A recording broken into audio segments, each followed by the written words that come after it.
ఉమ్మడి విశాఖలో ఆయన పేరున్న నేత. కోడిగుడ్డు పేరు చెప్తే టక్కును గుర్తొస్తారు. అక్రమాల్లో ఆరితేరారు. కబ్జాలు, సెటిల్మెంట్లతో చెలరేగిపోయారు. కొండల్ని కొల్లగొట్టి మట్టి, కంకర అమ్మి సొమ్ము చేసుకున్నారు. స్థిరాస్తి వ్యాపారాల నుంచి కమిషన్లు పిండుకుంటూ బినామీలను ముందు పెట్టి భారీ భూదందాలతో ఆస్తులు కూడబెట్టారు. చివరికి ఓటమి భయంతో పక్క జిల్లాకెళ్లారు. ఉమ్మడి విశాఖ జిల్లాలో ఆ ప్రజాప్రతినిధి అక్రమాలతో చెలరేగారు. అసైన్డ్ వివాదాస్పద భూముల్ని అక్రమంగా సొంతం చేసుకోవడం, క్వారీల యజమానుల్ని బెదిరించి జేబులు నింపుకోవడం ఆయనకు వెన్నతో పెట్టిన విద్య. కొన్ని రోజుల క్రితం ఈ నాయకుడు జన్మదిన వేడుకల పేరిట క్వారీల యజమానుల నుంచి భారీగా వసూలు చేశారు. పరిశ్రమల్లో ప్రమాదాలు జరిగితే బాధితులకు భరోసా ఇవ్వాల్సిన స్థానంలో ఉన్న ఆ నేత వాటి యాజమాన్యాలను నిబంధనల పేరుతో భయపెట్టి డబ్బులు గుంజేస్తారన్న ఆరోపణలున్నాయి. విపక్ష నాయకులపైన, ప్రభుత్వ ప్రజా వ్యతిరేక విధానాల్ని ప్రశ్నించే వారిపైన, పత్రికలపైన నోరు పారేసుకోవడం ద్వారా పార్టీ అధినేతతో శభాష్ అనిపించుకోవాలని తెగ తాపత్రయపడే ఆయనకు సిట్టింగ్ సీటు దక్కలేదు.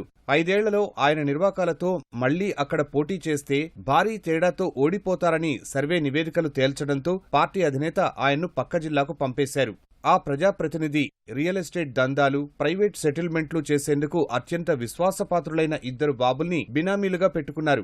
ఎవరికైనా పాస్ పుస్తకాలు ఇవ్వాలన్నా, మ్యూటేషన్లు జరగాలన్నా ఆ 2 బినామీల అనుమతి తప్పనిసరి. పనికి అనుగుణంగా వేలల్లో పిండేస్తారు. కోవిడ్ సమయంలో రెవెన్యూ దస్త్రాల్ని తారుమారు చేసి బంజరు భూముల్ని జిరాయితీ భూములుగా చూపించి అమ్మేశారన్న ఆరోపణలున్నాయి. జాతీయ రహదారిని ఆనుకుని ఉన్న గ్రామాల్లోని ఇనాం, అసైన్డ్ భూములపై కన్నేసి సాగులో ఉన్న కొందరితో బేరసారాలు నడిపారు. జగనన్న కాలనీల కోసం సమీకరించిన భూములకు పరిహారంగా రైతులకు అభివృద్ధి చేసివ్వాల్సిన స్థలాలకు బేరం పెట్టి తమ పేరిట కాగితాలు రాయించుకున్నారు. తాజాగా ఈ బినామీ బాబుల్లో ఒకరు పిసినికాడలోని 80 ఎకరాల దళితుల అసైన్డ్ భూములపై కన్నేసి ఎకరాకు 13 లక్షల చొప్పున చెల్లించి బలవంతంగా లాక్కున్నారు. ప్రస్తుతం అక్కడ ఎకరం 60 లక్షలకు పైగానే ధర పలుకుతోంది. ఈ వ్యవహారంలో కొందరు దళితుల్ని ముందు పెట్టి తెర వెనుక ఆ బినామీ బాబు కథ నడుపుతున్నారు. ఈ ప్రజాప్రతినిధి బినామీల్లో ఒకరు కసింకోట మండలంలో జగనన్న కాలనీలకు ప్రభుత్వంతో ఎక్కువ ధరలకు భూములు కొనుగోలు చేయించి కొంత రైతులకు ముట్టజెప్పి మిగతా మొత్తాన్ని తన జేబులో వేసుకున్నారు.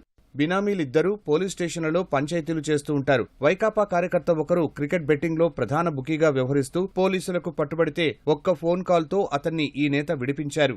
ఇలా బెట్టింగ్ రాయిళ్లు, మైనింగ్ మాఫియాకు రక్షణ కవచంలా నిలుస్తూ ఉంటారు.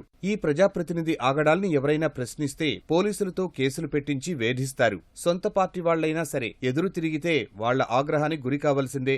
2 సొంత పార్టీ నాయకులపైనే ఎస్సీ ఎస్టీ అట్రాసిటీ, హత్యాయత్నం కేసులు పెట్టించి రౌడీ షీట్లు తెరిపించిన ఘనుడు ఈయన. ఇక విపక్షానికి చెందిన వారు సామాజిక మాధ్యమాల్లో వ్యతిరేక పోస్టులు పెడితే సాయంత్రానికి పోలీస్ స్టేషన్లో పెట్టి వేధిస్తారు. ఈ ప్రజాప్రతినిధికి కుడిభుజం లాంటి నాయకుడు ఒకరున్నారు. అతని మాట ఆ ప్రజాప్రతినిధికి శిరోధార్యం.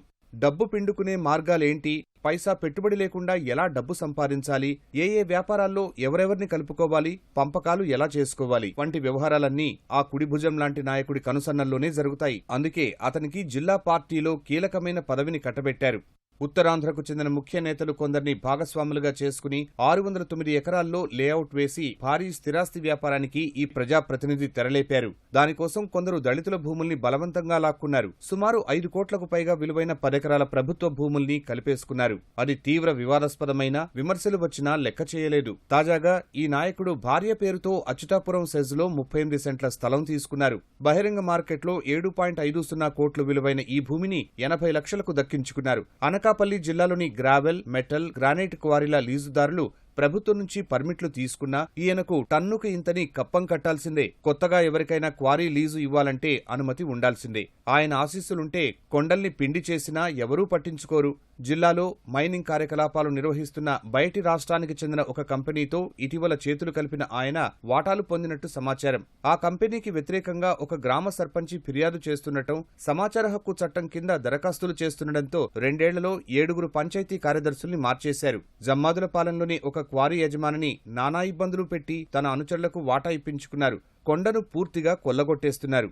పక్క నియోజకవర్గ పరిధిలోని ఫెర్రో పరిశ్రమ నుంచి వచ్చే ఫ్లై యాష్ వ్యర్థాల అమ్మకాలు, రవాణాలో వాటా కోసం తమ వర్గీయులను రెచ్చగొట్టి పొరుగు ఎమ్మెల్యే అనుచరులతో బాహాబాహీకి దిగే పరిస్థితి కల్పించారు. ఆ కంపెనీకి బొగ్గు సరఫరా చేసే ఓ ఏజెన్సీ ఆ నేతకు 2 కార్లు బహుమతిగా ఇచ్చినట్టు సమాచారం. సెజ్లో 220 kV విద్యుత్ ఉపకేంద్రం పనుల్ని ఈ ప్రజాప్రతినిధి తన బినామీలకు కట్టబెట్టడంతో పొరుగు నియోజకవర్గ ఎమ్మెల్యే పనులను నిలిపివేయడం వివాదాస్పదమైంది. గ్రామీణ సహకార విద్యుత్ సంస్థను కాసులు రాల్చే కామధేనువుగా మార్చుకున్నారు. ఆ సంస్థలో ఉద్యోగాలిప్పిస్తామని 33 మంది దగ్గర 3 నుంచి 5 లక్షల చొప్పున వసూలు చేసినట్లు సమాచారం. ఆ సంస్థను ఈపీడీసీఎల్లో విలీనం చేయడంతో డబ్బులిచ్చిన వారు ఉద్యోగాలు రాక లబోదిబోమంటున్నారు. అక్కిరెడ్డిపాలెం వెంకటేశ్వర స్వామి ఆలయం వద్ద జాతీయ రహదారిని ఆనుకుని 2009లో తన తాత పేరుతో ఉన్న చారిటబుల్ ట్రస్టుకు 100 గజాల స్థలం ఇప్పించుకున్నారు సదరు నేత. అక్కడ సేవా కార్యక్రమాలేమీ చేయకుండా అద్దెకిచ్చేశారు. అదే ట్రస్టు కోసం మరో 200 గజాల ప్రభుత్వ స్థలం తీసుకుని తన వాహనాల పార్కింగ్కు వాడుతున్నారు. వేపగుంటలోని 164/1లో 14.60 ఎకరాల ఓ వివాదాస్పద భూమిలోనూ ఈ నేత హస్తం ఉందన్న ఆరోపణలు వచ్చాయి. ఓ ఎమ్మెల్యే, మంత్రి పేరుతో 50 మంది బెదిరింపులకు దిగారని బాధితుడు ఆరోపించారు. భోగాపురంలో సెజ్ను ఆనుకుని 300 కోట్ల విలువైన భూమిపై 2 కుటుంబాలకు కోర్టులో వివాదం నడుస్తోంది. ఈ వ్యవహారంలో ఒక వర్గానికి ఈ ప్రజాప్రతినిధి, మరో వర్గానికి గతంలో ఉత్తరాంధ్ర వైకాపా ఇన్ఛార్జిగా పనిచేసిన కీలక నేత అండగా ఉండి సెటిల్మెంటుకు దిగినట్లు తెలుస్తోంది.